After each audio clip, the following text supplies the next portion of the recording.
mine. You make me stand all night. It's just that side of you tonight that makes me stand all night. I'm gonna stand all. I would never treat you bad. You deserve the best from me. If you want to keep your place, you better get down on yours. Yeah, Todd wrote this one. Yeah. You think? This is not mine.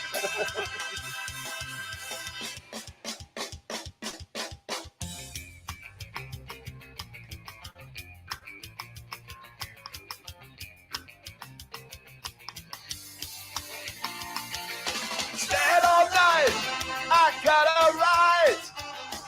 Each time I stand all night, no, I just might. You make me stand all night. It's just that side of you tonight that makes me stand all night.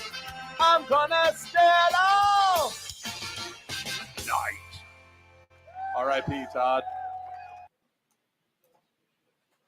Text the round robin your questions, comments, wagers. Give us a reason. Sleeper fantasy play, your best alternative line, whatever you have. Text the round robin 757-354-5517. Can you see by the dawn's early light what so proudly we hailed at the twilight's last gleaming, whose cross stripes and bright stars through the perilous fight o'er the ramparts we watched were so gallantly streaming, and the rocket's red glare, the bombs bursting in air, gave proof through the night that our flag was still there.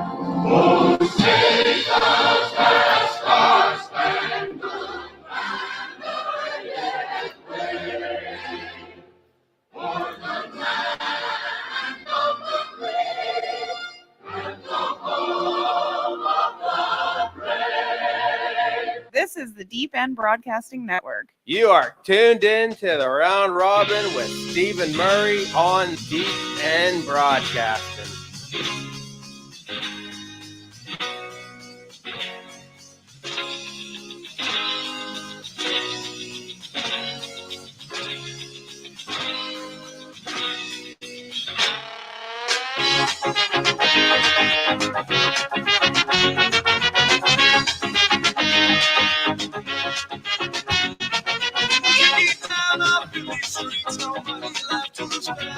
Still singing Bible night before my praises on the bed. Way overhead I see the crowd flashing through the lights. I'd rather see the crowd and jump some August the 29th, 2003, just after 4 o'clock Eastern Standard Time here in the United States of America. This is the Round Robin here on the Deep End Broadcasting Network, broadcasting live from the Chick Speech Studios in the lovely Virginia Beach, Virginia, USA. Here we are, just a couple more days left after today in August, and then we're on to September, and that is the first full month of NFL football. We have a good college slate this weekend as well to kind of get our appetizer going. We had a few games last week. Games will be better this week. In fact, we will have on John Hale on Thursday to talk all the ACC games. We'll try to get some good insight to those with the numbers there. And then Dave Grande will come on Thursday. We'll do a full show then with him as well, and we will talk about fantasy stuff, et cetera, et cetera, et cetera. So a lot of football in the week to go. Nephew Dave, he'll pop in here tomorrow. And I will handle it for this evening. A couple other guests we got lined up hopefully soon. Got some good contacts out there, just waiting on final confirmation. And then we will be rolling with that. Also, looking to do the Thursday show on location. So if you are a establishment out there in the Virginia Beach, Norfolk, Chesapeake area who wants to host the show on Thursdays and let us broadcast live, then we can definitely discuss that as well. A couple things in the works there. So we'll see if something unfolds with all of that. Now we got baseball. We're going to get into the baseball too. We won't ignore that as we go, because usually you can find your best values on the board. And that's what we kind of want to find at the end of the day, just the best values on the board.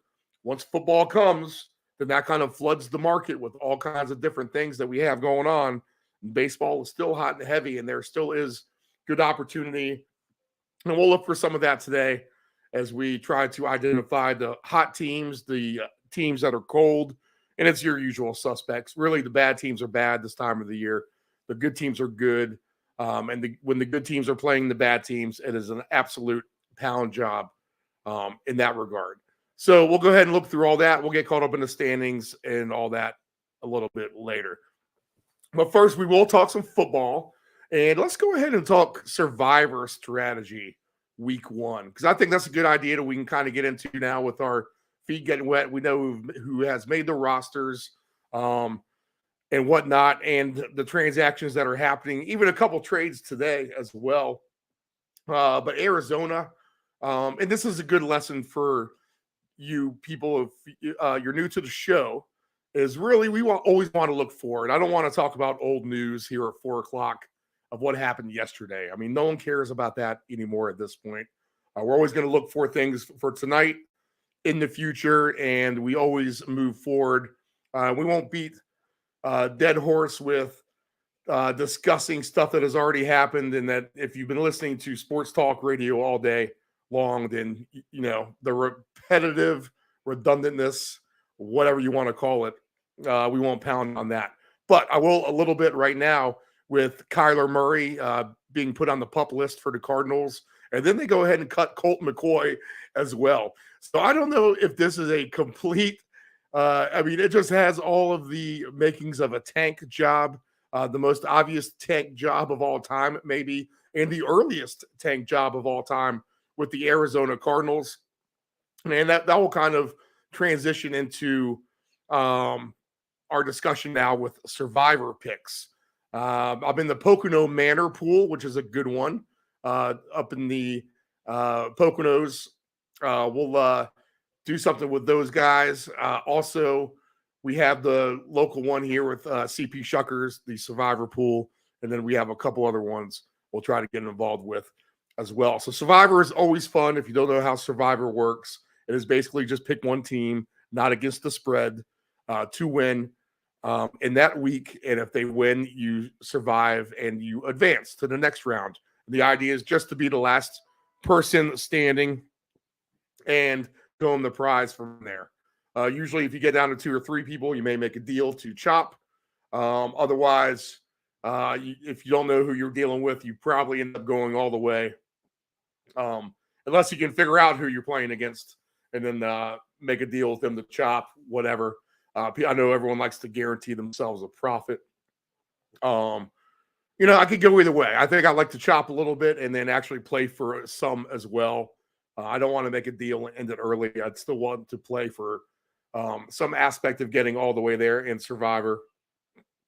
And I've never actually won one, gotten as close as 8th in a big one.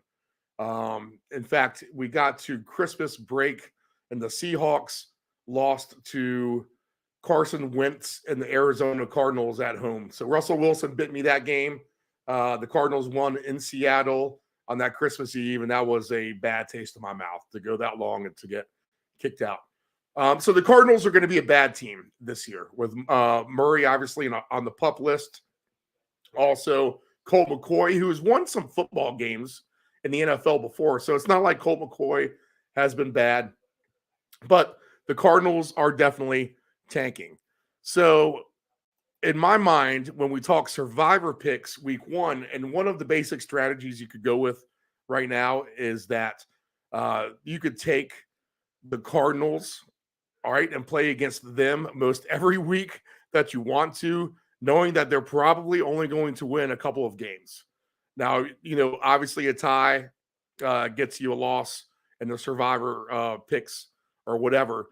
But right now, the Cardinals to have the worst record in the National Football League, the odds on that are, let's see, plus 250.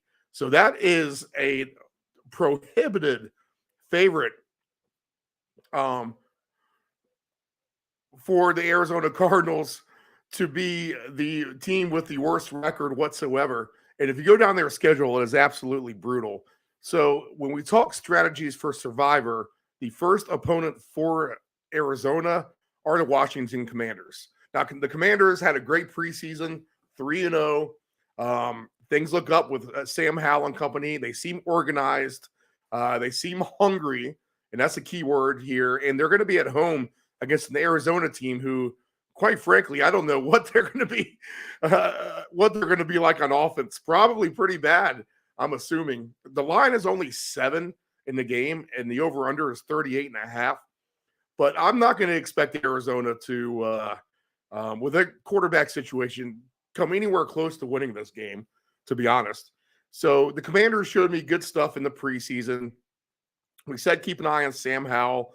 He looks like he's being pretty good so far. He has to get in the real heat of the fire here.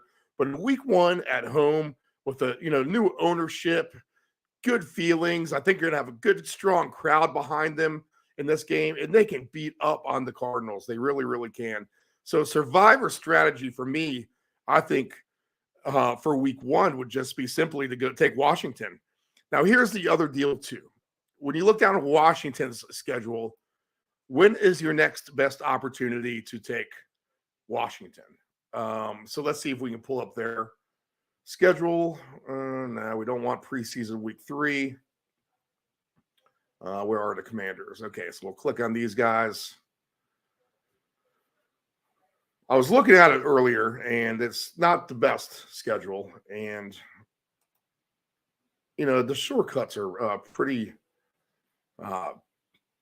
bad here. Okay, here we go.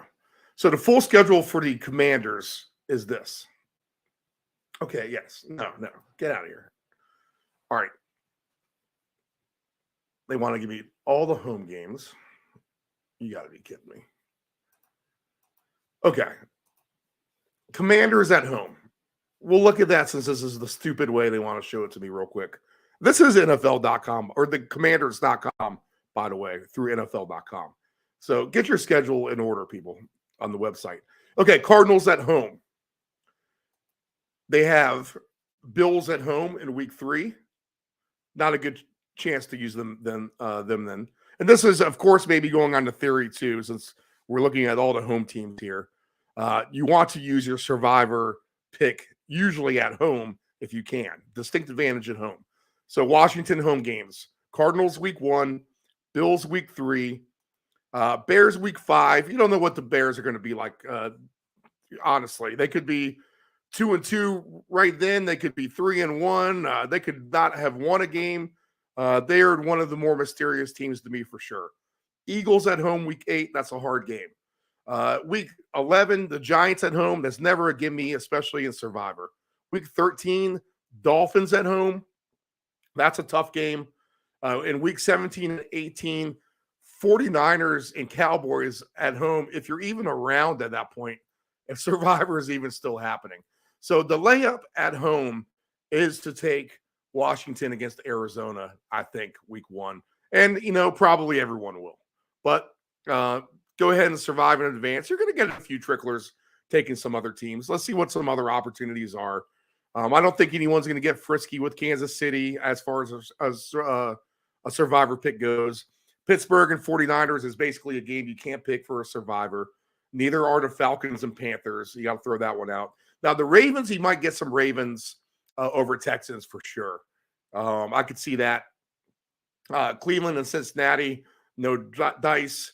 Some people may take the Vikings over the Buccaneers for Survivor, so that may dilute off of the Commander picks a little bit. Titans and Saints is a tough one to pick, to be honest. What's the line in that game? Saints -3, over under 41.5. I always said to myself this. the most generic line you could probably ever give, -3 and 42. And you have that basically here with the Saints and Titans, 3 and 41.5. Jags at the Colts. You might actually take some Jags survivor pick people here, but they're on the road, so maybe not. Seahawks would be a good candidate as well, I think, against the Rams. But they're still going to play the Cardinals. All right, so you'll have opportunities with them. In fact, let's go ahead and take a look at the Seattle schedule. That'll be a good one for us to figure out. And let's see if we can just find a different way of finding the schedules. Of course, I would have these printed up ready to go if I was a real producer. So producer, on-air talent, and audio engineer, which I'll give myself credit. The audio engineer has not had to have come into play too much here.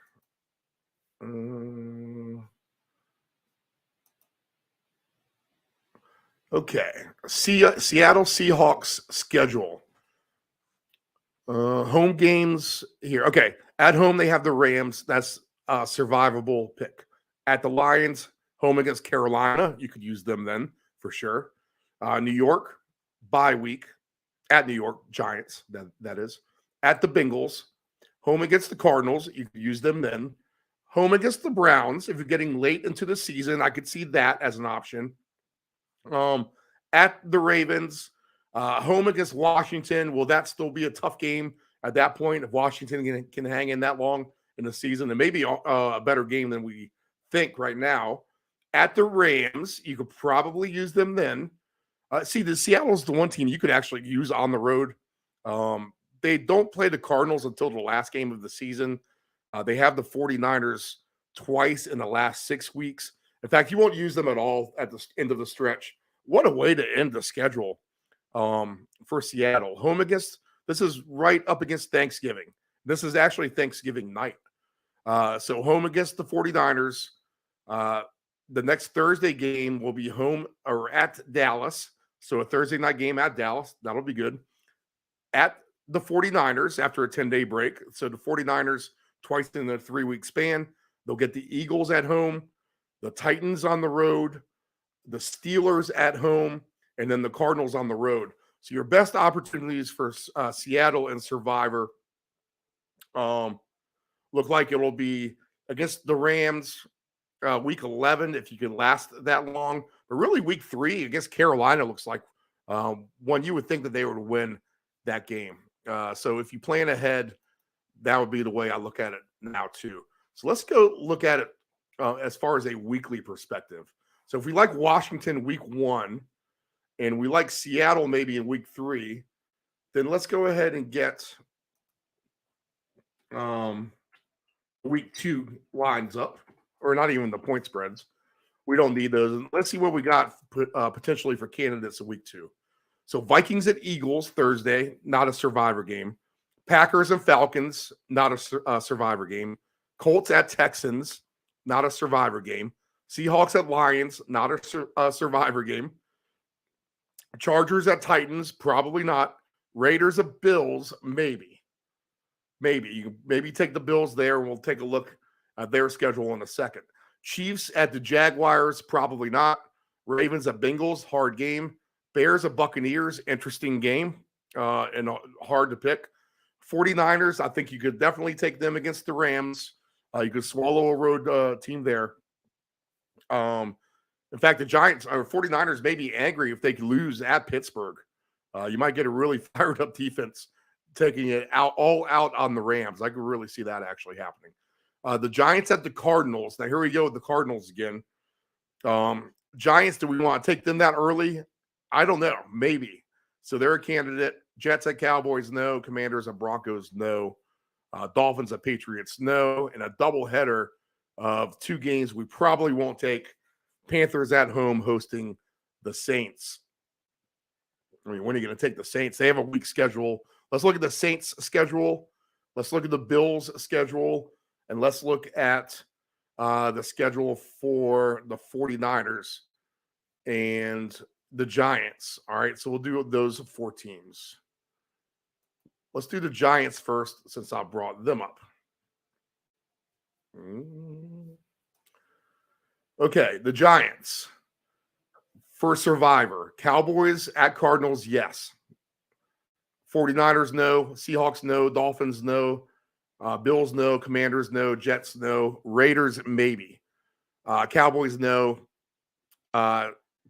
Commanders, Patriots, Packers, Saints, Eagles, Rams, if you make it that far, all the way second to the last game of the season. So really your best chance to use the Giants are really going to be week 2 because you don't have much of an opportunity anywhere else. Let's see. Let's click to, who else did we say here? The Bills. And the Bills' schedule will go like this. Yes, Raiders week 2, you would use them. Commanders, nah. Dolphins, Jags, no. Giants, maybe. At Patriots, tough spot. Buccaneers, you could use the Bills in late October against the Buccaneers, I think. October 26th. At the Bengals after that. Home against the Broncos would be another good chance to use them. Then they have Jets, Eagles, Chiefs, Cowboys at home, Chargers, Patriots. So you want to use the Bills, Josh Allen healthy, either week 2 or October 26th. If you can hold out that long, that would be a good way to do that. And we'll see when we pick a couple more weeks after that too. So Bills look good for week 15 against the Giants, maybe, or October 15th, I should say, which is week 6. And then week 8 against the Bucs, if we can advance that far. Can we get the first 8, I wonder? Without anything else to do, and if you're out there driving around listening to the Round Robin or sitting at home, this is the Round Robin Drive Time. I am Stephen Murray. I appreciate you tuning in. Let's see. Other schedules. Saints we want, right? Yes. So they're down here. Where are my Saints? All right. They must be on the bye right there. So they're back down here. Okay. Saints schedule. And this is just a weird team. I don't know. At the Panthers, at Packers, home against the Bucs. Yeah, maybe. So if you really don't like the Bucs, that could be a Saints. If they have some good mojo, week 1 or week 4, October 1st would be your chance there. At Patriots, at Texans, home against the Jags, at the Colts, home against the Bears, at the Vikings, at the Falcons, at the Rams later on in December, Panthers at home again, December 10th. I think you just table the Saints for a while. You see how they play out, and you'll have plenty of opportunity to take them. And then the other schedule we wanted to take a look at.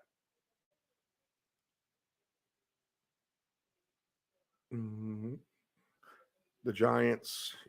Yeah, 49ers. There we go. See how many games we liked with them. Of course, Purdy, the quarterback, just kind of a wild card here. So we want to make sure we use the Niners on a layup, not against a good team. So at the Rams, week 2 is a great shot. They're home against the Giants, maybe. They have the Cardinals at home week 4. So that's when you kind of want to use them then, I think, maybe. Cowboys at the Browns, at Vikings, home against the Bengals, at the Jags, home against the Bucs, at Seattle, at the Eagles, home against the Seahawks, at the Cardinals, but that's later in the year, Ravens, and then Washington. So really your best chance to use the 49ers would be November 19th, which is week 1, 2, 3, 4, 5, 6, 7, 8, 9, 10, or week 4 against the Cardinals. All right, and let's go to the weeks. So if we have good opportunity with the Seahawks there,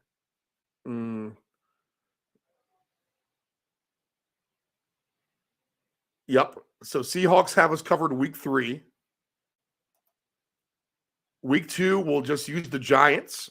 because that's our best chance against the Cardinals. And our best chance really to use the Giants. Do we use Buffalo yet against the Raiders? No. And then do we use the Niners yet against the Rams? No, we hold off. Yeah, so I think you bite the bullet and just take the Giants, to be honest. You have to take a road team against the Cardinals there, but, that's fine. Let's just go ahead and do that. Let's pick on Arizona. I just don't see how they're going to be good at all. They're plus 250 to be the worst team. So, I mean, what is that telling you in a nutshell? I mean, the Giants will likely beat them. Okay, in week 4, we're covered by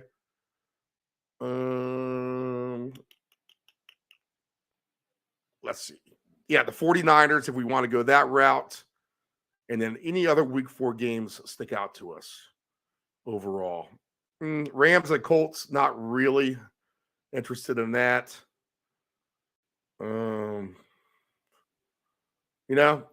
Interesting matchups week 4. I mean, you have a Vikings at a Panthers. But maybe, Carolina's finding themselves at that point a little bit.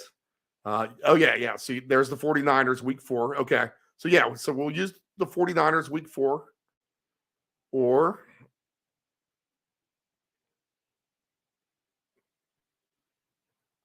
I think that's just the way to go. Week 5.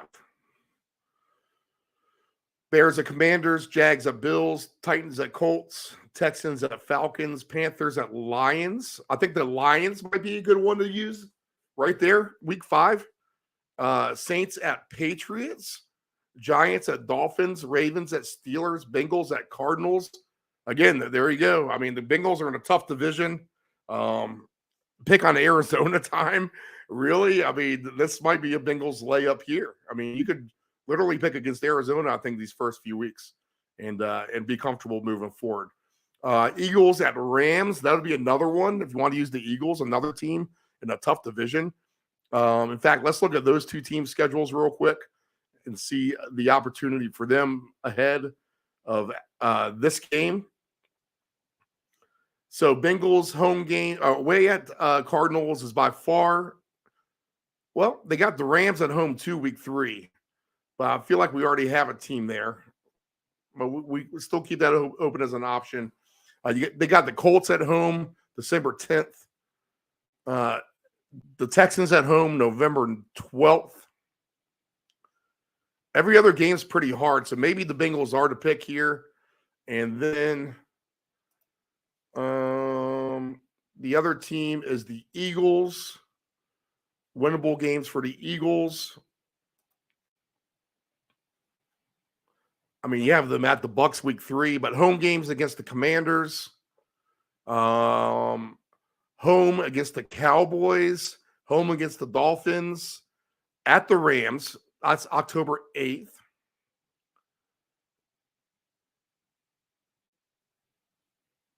Yeah, so that's the game we're talking about now. Vikings, Patriots. I mean, you make a case for them against the Patriots, to be honest. The Pats O-line is not going to hold up against that Eagles D-line. I could see this being bad for the Patriots week 1 for sure. The Eagles have a tough schedule, to be honest. They play a lot of hard teams. Listen to this. They'll play the Rams on October 8th, but after that, October 15th, forward at the Jets, at the Eagles, at Commanders, Eagles. After the Rams, at the Jets, home against the Dolphins, at the Commanders, home against the Cowboys, at the Chiefs, home against the Bills, home against the 49ers, at the Cowboys, at the Seahawks, home against the Giants, home against the Cardinals. That would be a survivor pick if you're that far away. Man, you could really hold the Eagles in the bank if you had to. And at the Giants.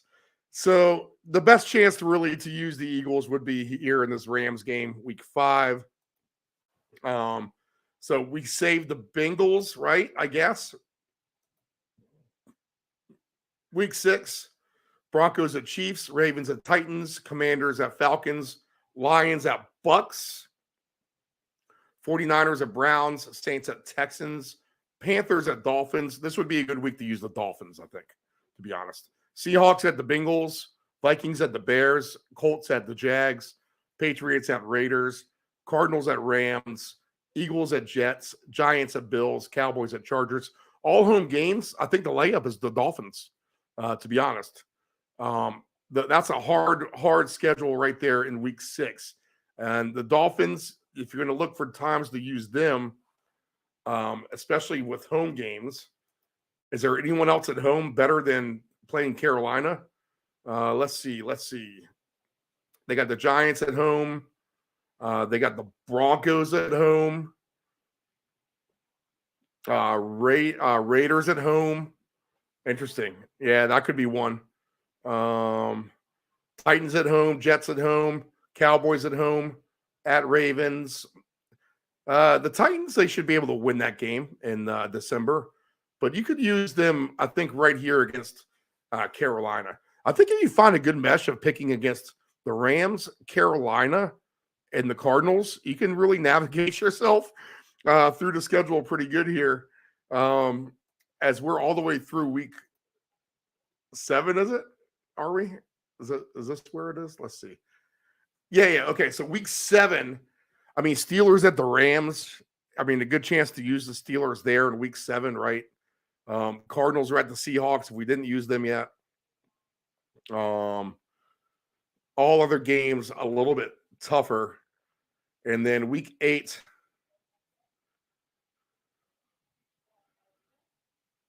let's see, Panthers are home against the Texans. This is fun. I think I have a good path for at least 1 or 2 survivor plays already. Ravens are at the Cardinals. See, that would be a good time to take the Ravens, probably. Harder games this week. Bears at Chargers. So that would be an interesting one. Chargers, I would think, would be able to beat the Bears. So maybe a time to use them. The Chargers schedule is the one that would be interesting for us. Let's see. They get the Raiders at home October 1st.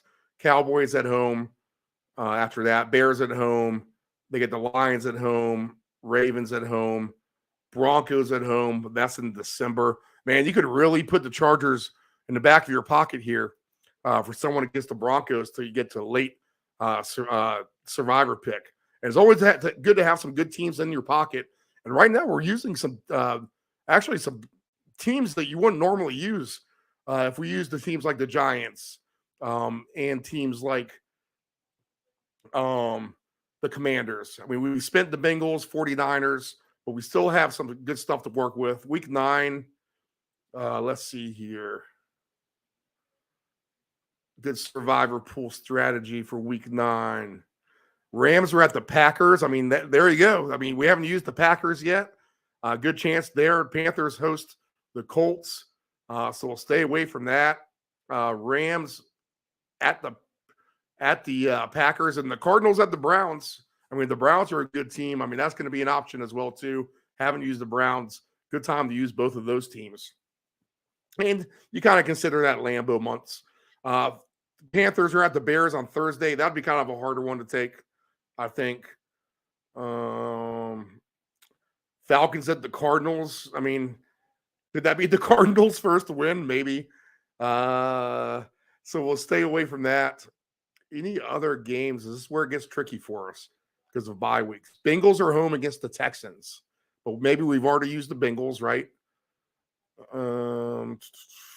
Patriots home against the Colts. Honestly, that's a neutral field game. But I'm going to think the Patriots in the games that they may not win, this will be one of them against the Colts. So a chance to use them here. Cardinals at the Falcons. Who are the Rams playing? Are the Rams off? Yeah, it looks like the Rams have the bye this week in week 10. And then week 11, since we're getting pretty deep into this here, starting to get a little more diluted. 49ers, if we haven't used them yet. So maybe we want to revisit this and hold the 49ers to week 11.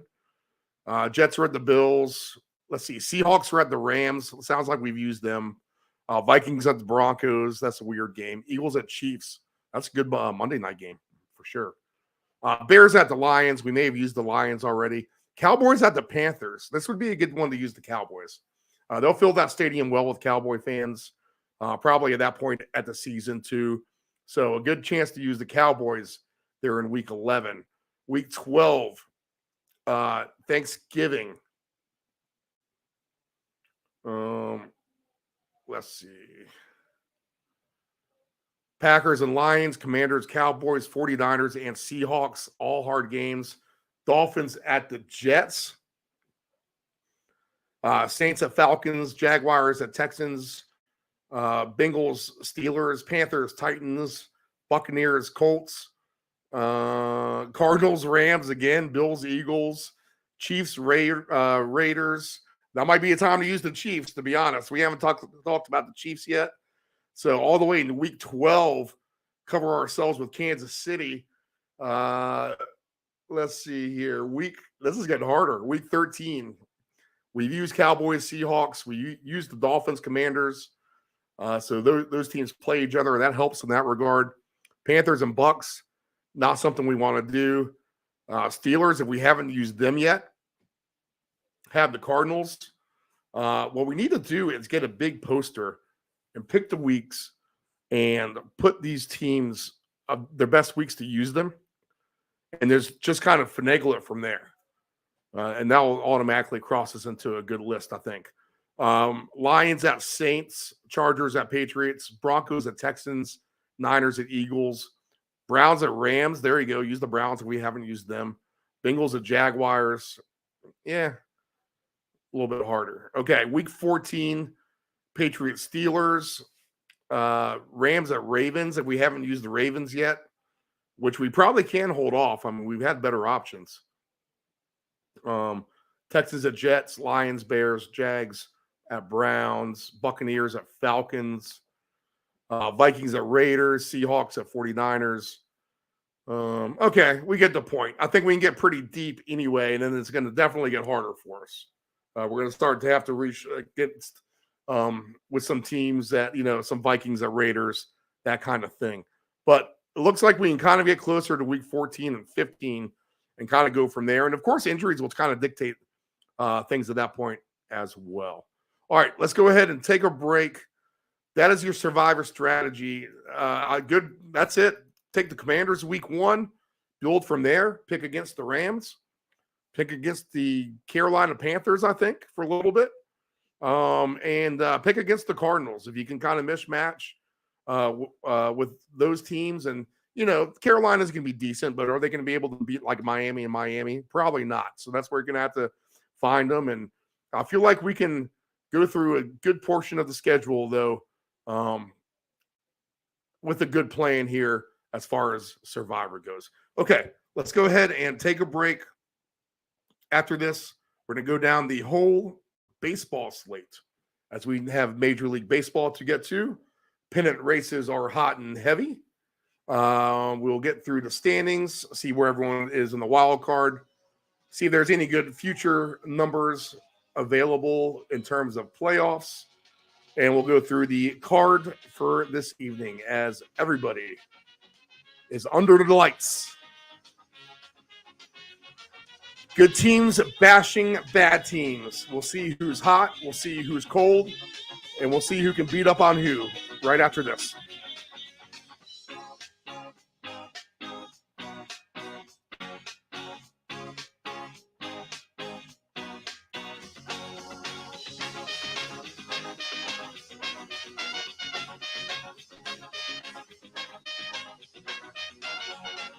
Family-owned and operated, CP Shucker's Cafe and Raw Bar specializes in delicious cuisine, refreshing drinks, and a laid-back atmosphere. We opened our doors in 1995 and have enjoyed being a place to either relax or celebrate ever since. Whether you are in the mood to indulge in a great meal with your friends and family or watch the game, we promise that our inventive menu, attentive service, and skilled bartenders will have you truly satisfied. Both of our locations have spacious outdoor patios for enjoyment enjoying the breeze and catching a little sun. Our friendly staff at CP Shuckers will make your next dining experience a pleasant one by delivering personal care. We are open until 2 a.m. Full menu will be served until 10 p.m. and late night limited menu until 1 a.m.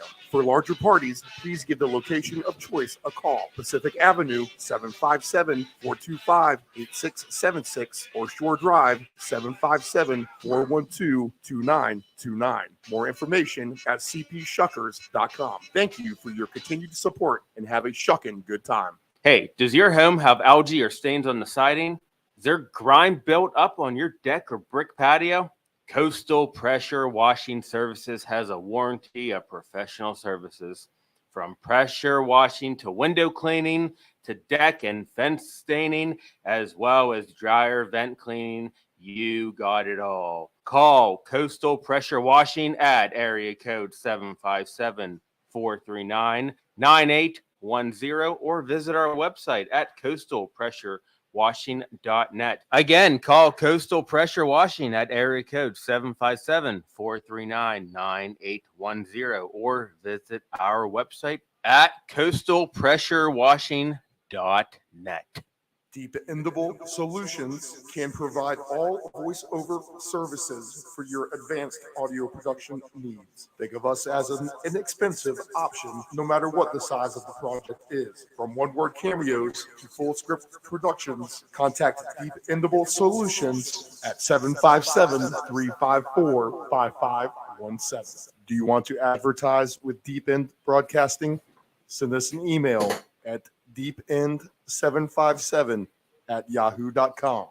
That's deepend757@yahoo.com. This is the Deep End Broadcasting Network. It is estimated that 23% of car accidents each year involve a cell phone. That's 1.3 million accidents a year. Reaching for your phone, you are 4 times more likely to crash. Dialing on your phone, 2.8 times more likely to crash.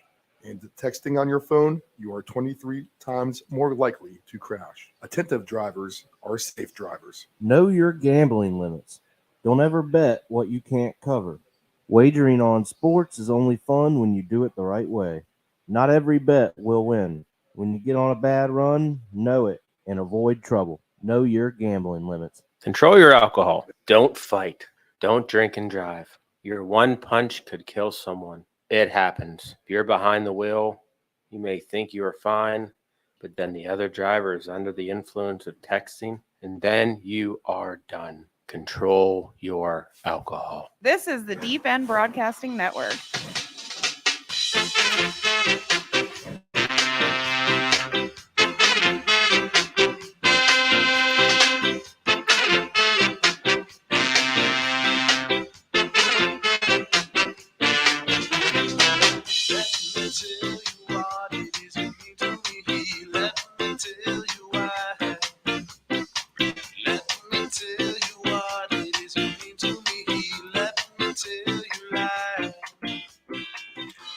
This is the Round Robin. I am Stephen, broadcasting from Chicks Beach, Virginia Beach, USA.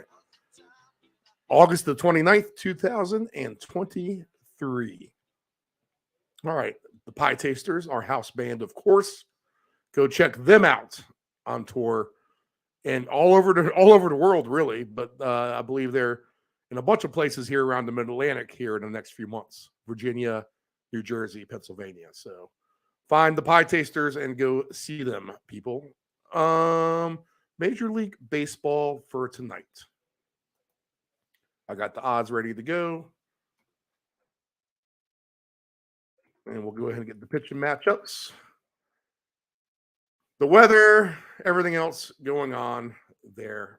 And we start 6:40 in Philadelphia with the Phillies and the Angels.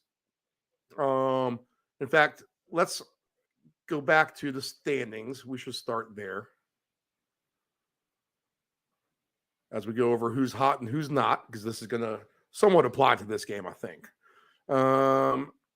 Okay. Baltimore and Tampa Bay separated by 2.5 games in the AL East. Toronto 10.5 back of them. 8-2 are the Orioles and the D-Rays. are the artist formerly known as the D-Rays, now the Rays. Both 8-2 in their last 10, and they're doing very well playing baseball right now. 5-5 for the Red Sox and the Blue Jays. Yankees with a couple wins here lately gets them to 3-7 in their last 10, but still consider them somewhat cold. In the American League Central, it's the same thing. Everyone's 500 except for the Royals. Losers of 4 in a row. The Royals are cold. The Mariners 9-1 in their last 10, tied. Basically, they need to win out, and then they will be tied potentially with the Dodgers to have the best record in August. If the Dodgers can stumble, I don't know. It's kind of weird. Seattle and the Dodgers completely tearing up August. Both teams on fire. Mariners winners of 4 in a row. The coldest team there are the Angels. We talked about them with the first game with Philadelphia. So 3-7 for the Angels in their last 10, and now minus 43 on the run differential on the year. And the NL East, Braves and Phillies both 7-3 in their last 10. 3-7 for the Marlins, so they were cold. And then the Mets and Nationals, although they have now flip-flopped positions in the division, the Mets now 26 games back of the Braves, Nationals 25. Mets now last place. We ignore both of these teams at the moment. The Brewers are 9-1. They are red hot. Winners of 9 in a row. The Cubs 7-3, but they took a beating to the Brewers last night. So 2 good teams playing each other in Wrigley tonight. The Cardinals 2-8 in their last 10. The problem is they're hosting the Padres, who are 4-6 in their last 10. So we just kind of maybe ignore that. Dodgers and Diamondbacks. Dodgers coming back to earth a little bit, but both teams having success in their last 10, both 7-3. Rockies 3-7. So the hot teams again are 7-3 in their last 10 games. So 70% winners over that stretch are the Diamondbacks, the Dodgers, the Cubs, Brewers with 9 wins, Phillies, Braves, Mariners with 9 wins, and 8 wins apiece for Tampa and the Orioles. So those are your candidates to take against teams that are playing bad, which would be classified as right now Yankees 3-7, Kansas City 2-8. Although Kansas City plays Pittsburgh, Yankees play Detroit. Oakland's 4-6 for Oakland, but losers of 3 in a row. So watch out for them to bomb out here again. 3-7 for the Angels, 2-8 for the Rangers, and their last 10. Rangers, wow, they have just really scuffled, but still just 1 game behind the Mariners in the standings now, as Seattle takes the top spot. Astros 1 game back as well. Other cold teams, Marlins. So Tampa Bay and the Marlins qualify. Angels and Phillies qualify for sure as well too. Any other bad teams? The Cardinals again, talked about them. Oh, and the Rockies against the Braves. The Braves would be it too. So if you're looking for a 3-gamer against hot teams, against bad teams, really your best matchups are Phillies, Braves, and then also, let's see, the game with who was that? Dodgers. Nope.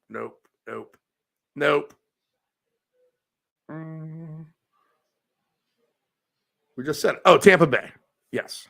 So Tampa, Phillies, Braves, 3-game parlay on the blowout. So let's take a look at the lines. Yankees are at the Tigers. This is going to be Scooble, I believe, for the Yankees. And we'll go over to Phillies game in a second. Okay, so 75 degrees, sunny skies, everything good to go with the weather in Detroit. So Scooble and Michael King. Michael King, 3.13 ERA, 3-5 overall. More Ks than innings pitched. So 69 innings pitched, 82 strikeouts. Same Scooble for Scooble, who came off the injured list. Skubal is the lefty, 4.06 ERA for him.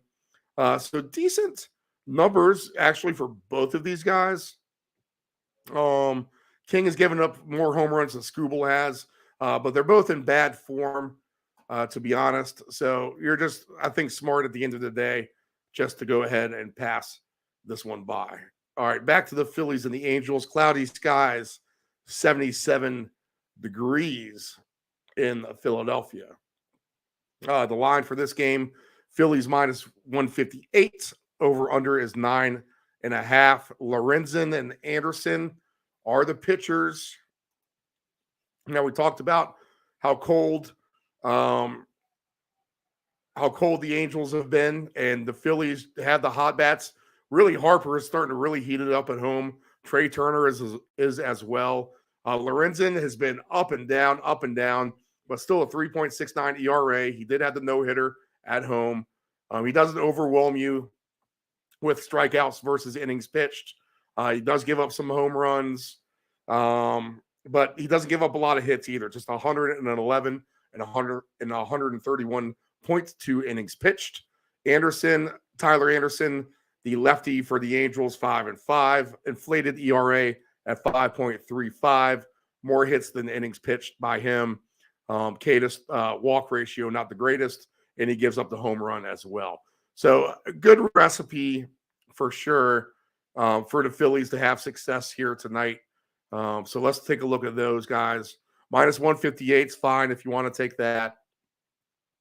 That's probably the safe bet. But if you want to play some kind of alt number and even parlay it or whatever, on the alt line, the fees are plus 280 minus 3.5. Now let's do our quick little lesson. Let's see what they are under win margin, a different category than the popular lines, which has the alt lines usually. If you go to win margin, we can now see Philly plus 4 runs at plus 290. So that is something we would rather do than minus 3.5. Now, do they win by 4 runs at home? Maybe. Are there a lot of runs scored? It kind of sounds like that there should be. Is there a better price that we can get on something here that we don't have to lay 4 runs to get? Let's see. If you go to the line parlays for the Phillies and the Angels, let's find one we like. So minus 2.5 over 8.5, which is to win by 3 runs and over 9 runs. So this is like a 6-3 game. Sounds like we can definitely get to that kind of score tonight. They were kind of there last night. We actually would have had a winner if the Phillies had 1 more run. So they only won by 2. This is the same scenario we had last night. Minus 2.5, 8.5. So plus 320 on that number. And if you really think they're going to blow them out of the water, you get 5-1 odds at minus 2.5 over 10.5. That is a ball game of 7-4. And you do that because the 7 plus the 4 equals 11. You still cover minus 2.5 by a half, and you still cover over 10.5 by a half. So you're getting the most equity in your bet. There is no number that covers minus 2.5 and over 9.5 exactly by half a point each. So you kind of do the math in your head. Doesn't make sense. And you'd be surprised how often it does work. Now, the other way, if you want to do an under, a good way to do it is minus 1.5 and under 8.5, because at a 5-3, you're still a winner. So think of it that way. And even tonight, the Phillies minus 1.5 under 8.5 is plus 480. So you get really good prices on those. But I think the bats show up for the Phillies tonight on this Tuesday, late August, against an Angels team who's probably starting to wear out on the road trip, to be honest. All right, the White Sox are in Baltimore again tonight. Orioles winning 9-0 last night. Their offense finally breaks out after being somewhat lackluster over the weekend against the Rockies, of all teams. So we worry a little bit about the Orioles. Of course, Batista out has been an issue. But what they do get tonight is Jesse Schlattens and the White Sox, 1-6 for Schlattens, 4.15 ERA, 65 innings pitched, 64 hits, only 46 Ks, 10 home runs as well. So 1 home run every 6 innings. The Orioles, with the pop in their bats, 12-5 for Dean Kramer. A nice season for him. 4.31 ERA. Just a hit an inning. 129 Ks to 143. But a workhorse. 129 to 243 strike to walk ratio. 25 home runs in the 144 innings pitch, which makes him a workhorse. Weather tonight in Baltimore, cloudy skies, 82. Orioles minus 250 faves. Over under is 9. I think you do the same thing here, is you just look for Kramer and the Orioles to carry over they're due for some higher scoring games. They just really are at this point. Maybe with the bats breaking out late helps them out. The White Sox bullpen is bad, so maybe they can get to them again early if Schlotten's going to get roughed up. The Orioles to win by 4 is plus 195. But I would look at maybe this. If you want to do it El Cheapo wise, then if you do the line parlay and minus 2.5 over 6.5 is plus 180.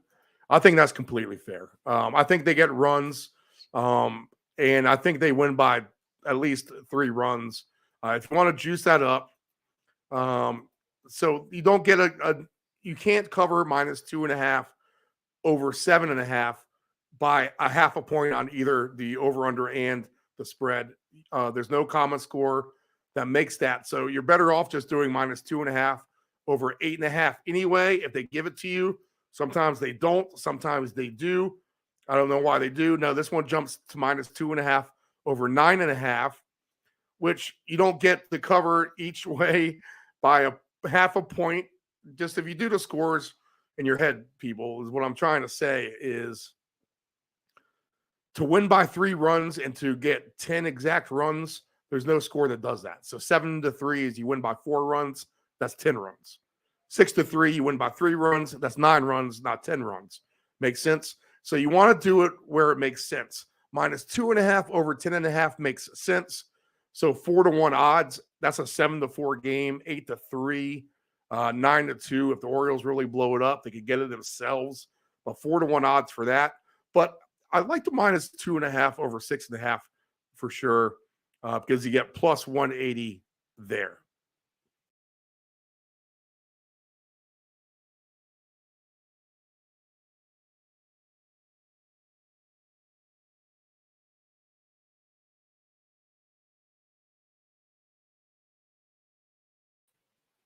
As we jump back on the feed here. Okay, wrong button there.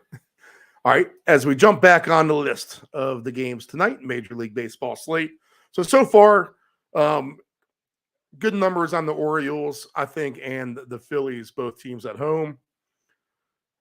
We will march down to Tampa, 6:40 first pitch with Savali and Alcantara and the Marlins. So this is another mismatch that we had with the team who's hot in the Rays against the team who's cold in the Marlins. Although it is Alcantara, Miami is the favorite. You're going to get a good number on Tampa here if you think that they can pound Alcantara, which teams have 4.16 ERA. Savali has a 2.59 ERA himself. So Aaron Savali, a nice pickup here for Tampa Bay. Less hits than innings pitched.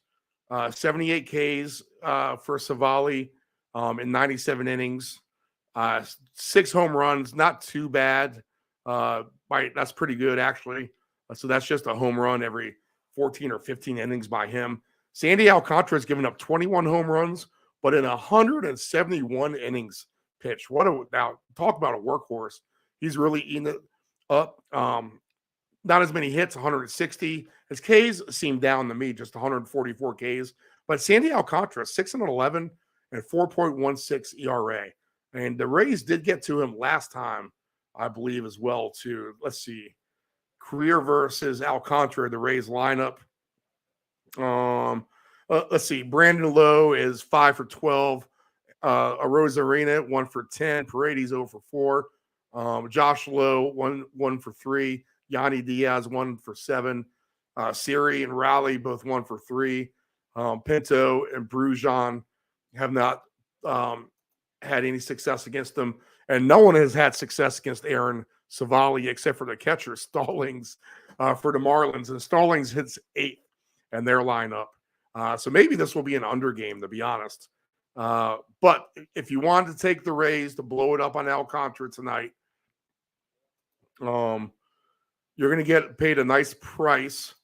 The win margin for the Rays to win by 4 runs is plus 490. So that's pretty good. And then if you want to take them at, let's see here, minus 1.5 over 5.5 is plus 250. But if you want the Rays minus 1.5 under 8.5, I think you're going to get a good number here. Let's see. Rays minus 1.5 under 8.5 is plus 420. So that's the Rays winning 5-0, 4-3, something like, or 4-2, something like that. That gets you home at plus 420. Not the worst price, not a bad one. So the hitters for both the Marlins and Tampa Bay have had struggles against both of the pitchers, Savali and Alcantara can be up or down, so we favor the Rays there. Nationals at the Blue Jays. Berrios has been a good pitcher for the Blue Jays. He's been on top of things for them. A couple years back, touted as a very disappointing bad pitcher, but he's really turned it on. And ever since he's turned it on, he hasn't looked back. He is 9-9, 3.55 ERA. He just hasn't had the run support. 152 innings pitched, 141 hits for him, 144 Ks, 144 walks, 19 home runs. And then Mackenzie Gore for the Nats, 6-10, 4.38 ERA. Just less than a hit an inning pitched at 127.1, 145 Ks, which is good, especially against a team against Toronto, who can hit the ball, and 23 home runs given up for Gore. So a decent amount of home runs for him, about 1 every 6 innings or less. So lefty McGore against righty Berrios. What kind of history do these? So really no history for the hitters for the Nats against Berrios, and same likewise for Mackenzie Gore. Both of these starting lineups are combined 0-6 against the opposing pitcher. So I don't think I've ever seen it like that, especially for two guys who seem to have pitched a little bit by now. Let's see. You got Nephew Dave text. Let me see what he says here.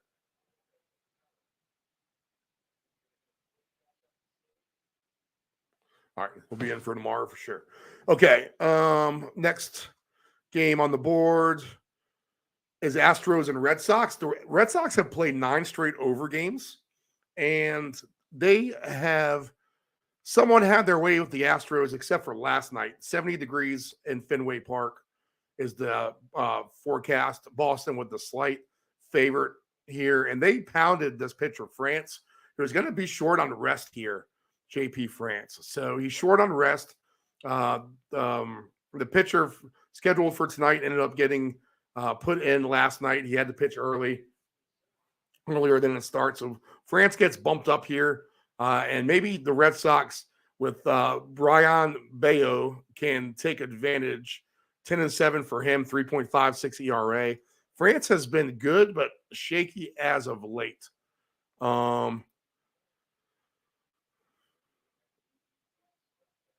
And a lot of success here for the top of the lineup against JP France.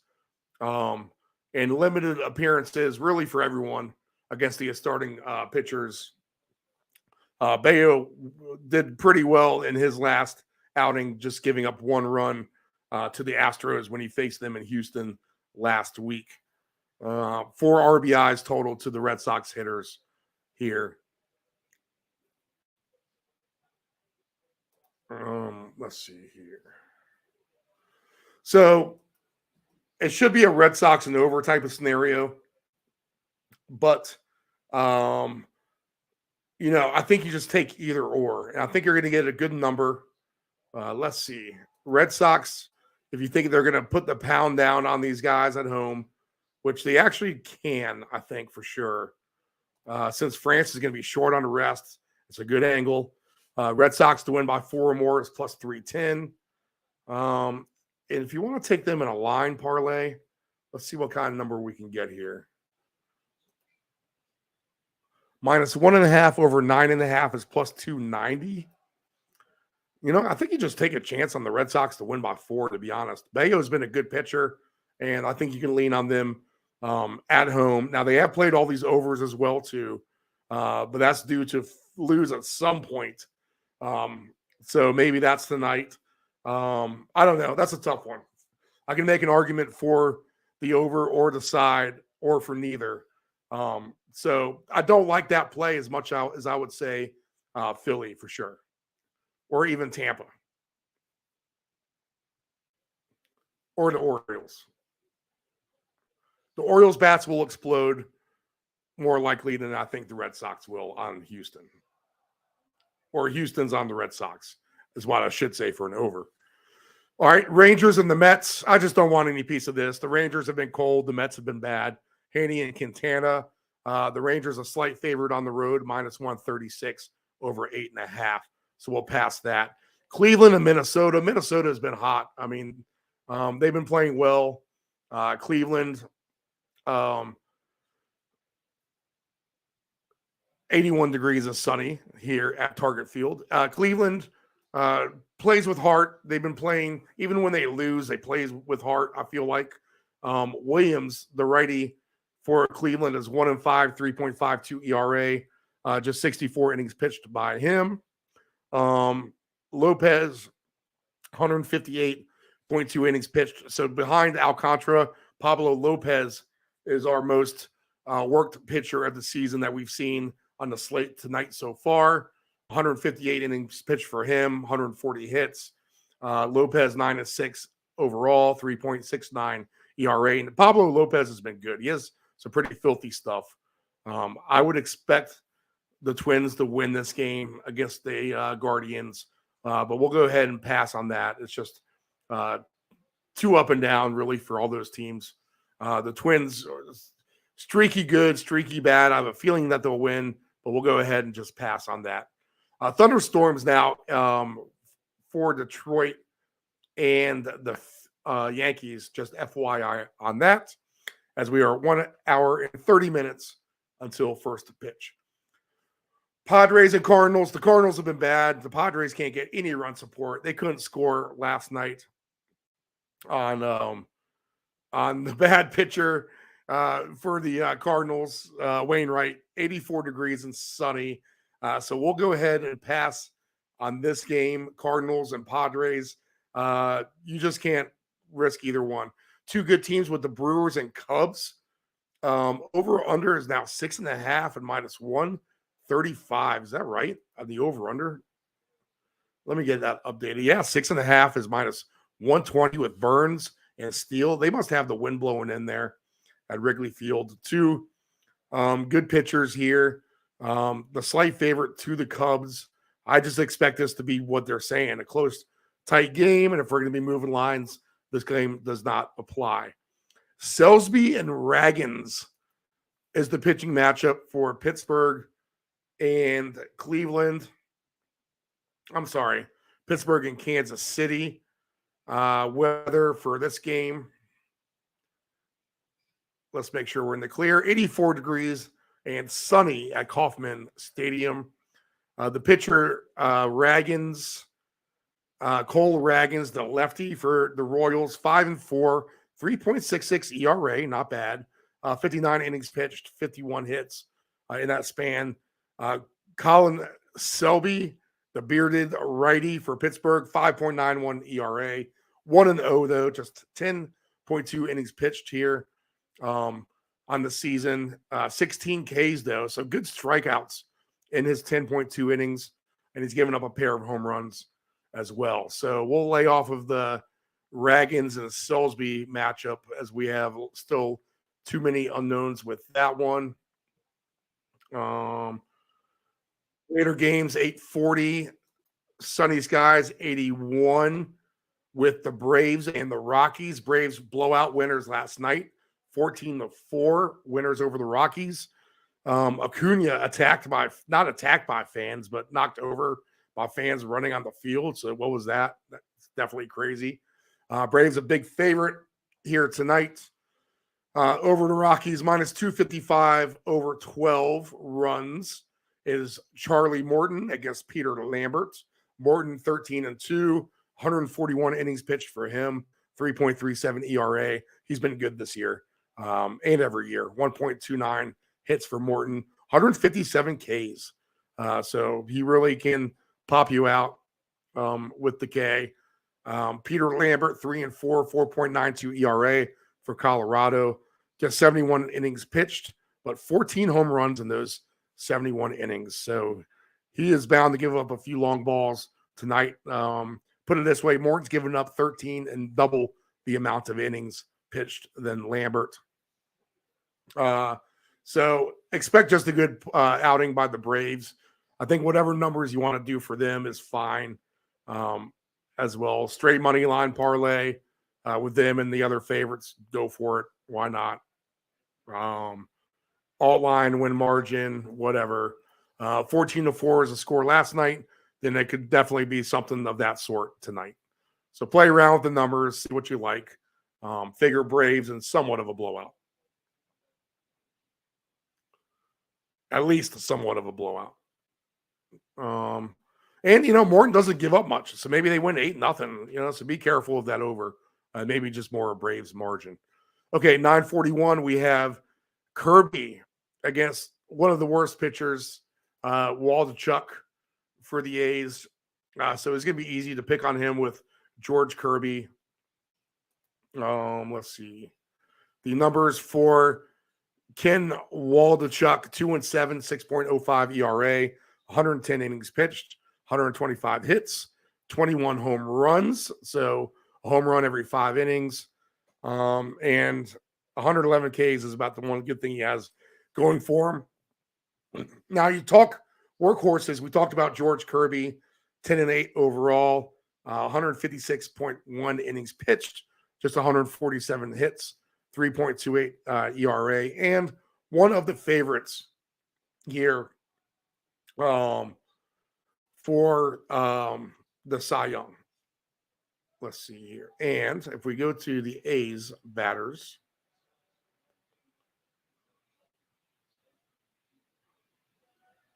where are we at? A's batters. Give me the matchups against Kirby. Okay, I don't know why these aren't popping up. Let's see if this will pop it up.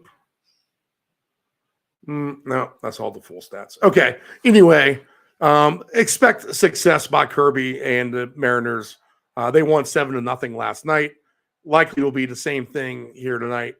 So the minus 2.5 over 6.5 is going to pay, I think, plus 190. So that's a good number. That's a 5-2 win, something like that. And figure to see how the Mariners can win 7-0 at least over Oakland. Okay, what else? Just 2 more games. Reds and Giants. That's a tough one. I'm going to stay off of that. Giants minus 166, plus 144 for Williamson and the Reds. I've been trying to give the Reds some chances here. They don't do it for you at all. 66 or 67 degrees is the weather forecast. 3.74 ERA for Alex Cobb. Brandon Williamson is the lefty. 4-3, 4.18 ERA. More hits than innings pitched for Cobb. So that is the one thing he does have going for him. 117 Ks is less than the innings pitched. 82 Ks is the less than the innings pitched for Williamson. I just don't see a whole lot here. Okay. So lineups unavailable for the A's game and Mariners as of right now. But the Mariners or the Reds don't exactly light up the starting pitcher Cobb. They only got 3 earned runs against him the last time out, or 3 RBIs. So no play there. And then Dodgers and Diamondbacks. Diamondbacks have been hot, but now they run into the Dodgers. Zach Gallen loses last night. Clayton Kershaw on the mound against Merrill Kelly. So both of these pitchers have 21 wins combined. Both double-digit winners. Both sub-3 ERAs. So it should be a good pitching matchup. And we'll just go ahead and lay off of this. I would expect an under, to be honest, in this game. The weather, 86 degrees and sunny in California. So the best bets on the board for tonight are anything Braves, I think. Anything to do with the Orioles or the Phillies, and throw Tampa in there as well. If you want to take a stab on Berrios, since he's been good for the Blue Jays, go ahead and use him as well. All right, we'll wrap it up tonight. We have a lot to do the rest of the week. Me and Nephew Dave will start looking at the college games as a whole, NFL stuff as well tomorrow. Dave Del Grande Thursday, and then me and John Hale on all things ACC for all the games college-wise coming up for the weekend. And then our studio show Sunday mornings, 7 a.m., returns 1 week from Sunday. All right, good luck, everyone, tonight.